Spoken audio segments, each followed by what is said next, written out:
faire beaucoup plus de thunes, beaucoup plus de CA avec les clients que tu as déjà.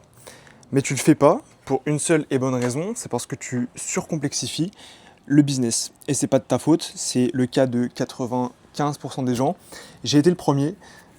On surcomplexifie le business parce qu'on pense que ça nous donne de la légitimité. On se sent légitime. On se dit, plus mon business il est complexe, plus j'ai de choses à gérer, plus ça veut dire que mon business est en train de performer, ou en tout cas qu'il passe un step.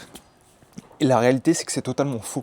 Les business qui durent dans le temps, c'est les business les plus simples. Et donc, je vais te montrer via des exemples dans cette vidéo que tu te surcomplexifies la vie pour augmenter ton CA et que tu pourrais évidemment continuer à acquérir de nouveaux clients, mais utiliser tes clients actuels et tes clients passés pour faire plus de cash. Très souvent, on se focus sur l'acquisition de nouveaux clients.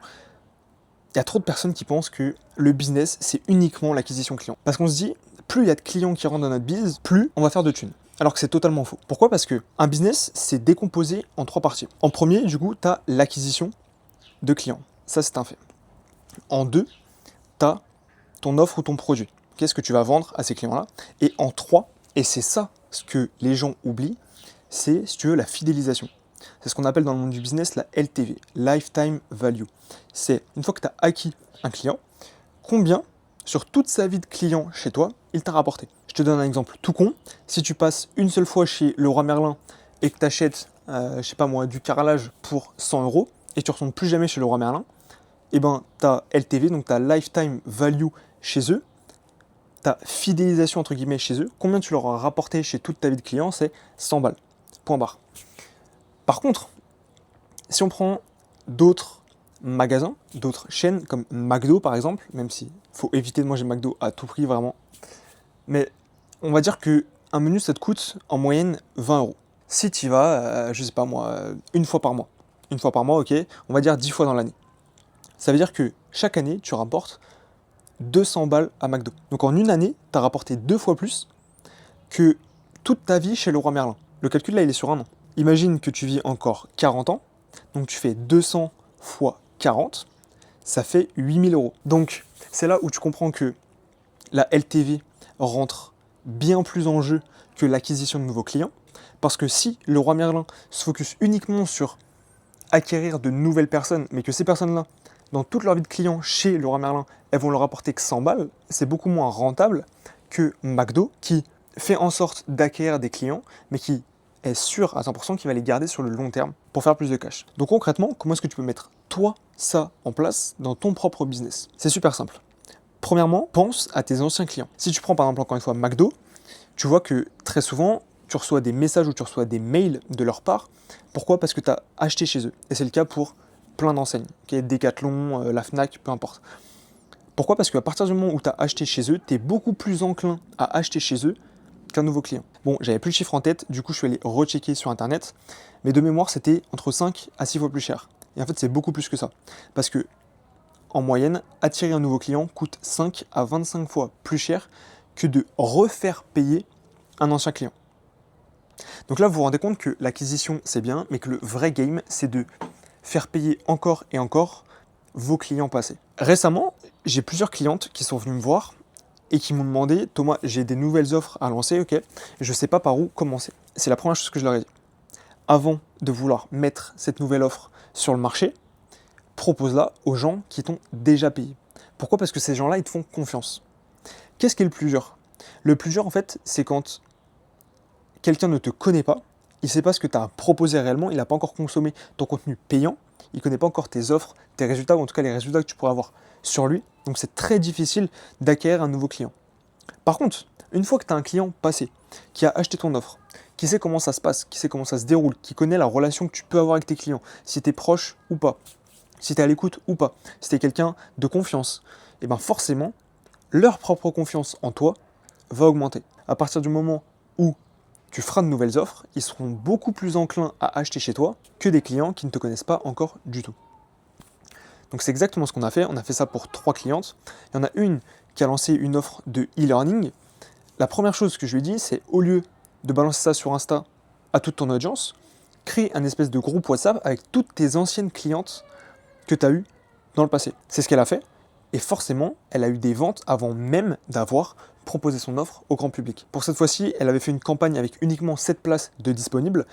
Et avec le seul fait d'avoir créé ce groupe WhatsApp avec ses anciennes clientes pour proposer cette offre-là, elle a vendu 5 places sur les 7 avant même d'avoir ouvert l'offre au grand public sur son audience de plus de 5500 personnes sur Insta.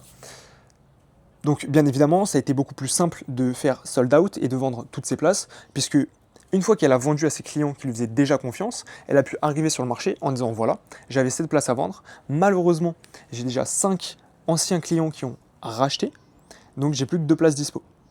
Si vous voulez, acheter c'est le moment.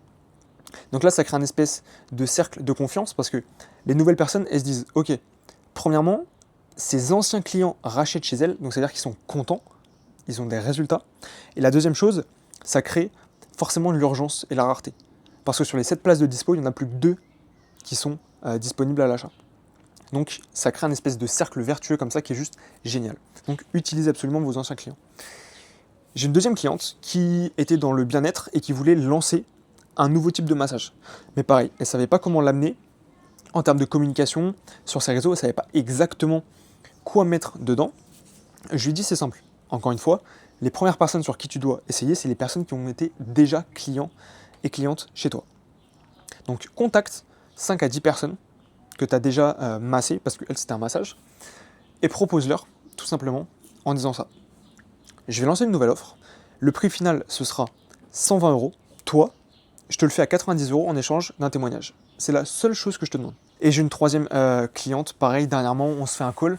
Et elle me dit ouais, pour juillet c'est chaud, j'ai pas trop de place et tout. Enfin, les gens n'ont pas encore booké leur place pour mes transmissions, mes formations, etc. Et je lui dis, est-ce que tu as déjà relancé tes anciens clients? C'est simple, c'est ultra con, mais c'est la première chose que je dis. Elle m'a dit, ah non, tiens, je vais le faire. Elle l'a fait juste après le call, genre 10 minutes, un quart d'heure. Et pareil, elle a signé une cliente uniquement en la relançant. C'est tout con, mais c'est pour ça que je vous dis que vous laissez de l'argent sur la table et que vous pourriez largement augmenter votre CA, tout simplement en parlant et en gardant une relation avec vos clients passés sur le long terme. Pourquoi? Parce que forcément, ils rachèteront chez vous. Et donc une deuxième chose, c'est ça, c'est que si vous devez tester une nouvelle offre, testez-la d'abord chez ces clients-là. Pourquoi? Parce qu'ils vous connaissent déjà, donc ils seront très contents de tester ces offres-là. Ils se penseront privilégiés, parce que vous avez pensé à eux en priorité. Et la deuxième chose, c'est que quand vous arrivez sur le marché global, entre guillemets, avec votre audience et le marché public, vous arrivez avec déjà de la preuve. Puisque, par exemple, pour ma cliente qui a lancé ce nouveau massage, elle a pu arriver en disant « Hello, je lance ce nouveau massage, cette nouvelle offre. Il y a déjà 7 personnes qui l'ont essayé, voilà ce qu'ils disent. » Et boum, là, elle balance les témoignages. Donc en fait, tu fais d'une pierre deux coups.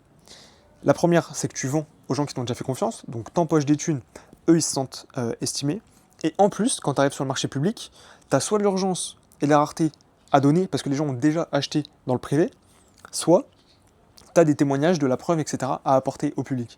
Donc en fait, il y a tout, sauf de la négativité, à relancer ses anciens clients. Donc si c'est quelque chose auquel vous n'avez pas encore pensé, faites-le. Et faites-le de manière récurrente. C'est-à-dire qu'en fait, moi si je regarde, les gens chez qui j'ai le plus dépensé, c'est les gens chez qui j'ai le plus dépensé. Reviens en arrière, réécoute ce que je viens de dire, et c'est ultra simple. En fait, si tu regardes, par exemple, dans ta consommation de tous les jours, les restos. C'est quoi les restos où tu vas manger le plus souvent? Les magasins de chaussures, les magasins de fringues. Si tu regardes, malgré le fait qu'il y ait 150 000 magasins de fringues, 150 000 magasins de shoes et je sais pas 300 000 restos, tu vas toujours bouffer chez le même, acheter tes fringues et tes shoes chez les mêmes personnes. Pourquoi? Parce que tu as déjà acheté chez eux, tu connais les vendeurs, tu connais les relations, tu as un bon feeling, tu vois, et tout se passe bien. Donc tu es confiant et tu vas racheter chez eux. Et c'est exactement ce qui se passe et ce qui pourrait se passer dans ton business si tu relançais tes anciens clients. Je te souhaite une excellente journée. C'était Thomas. Ciao.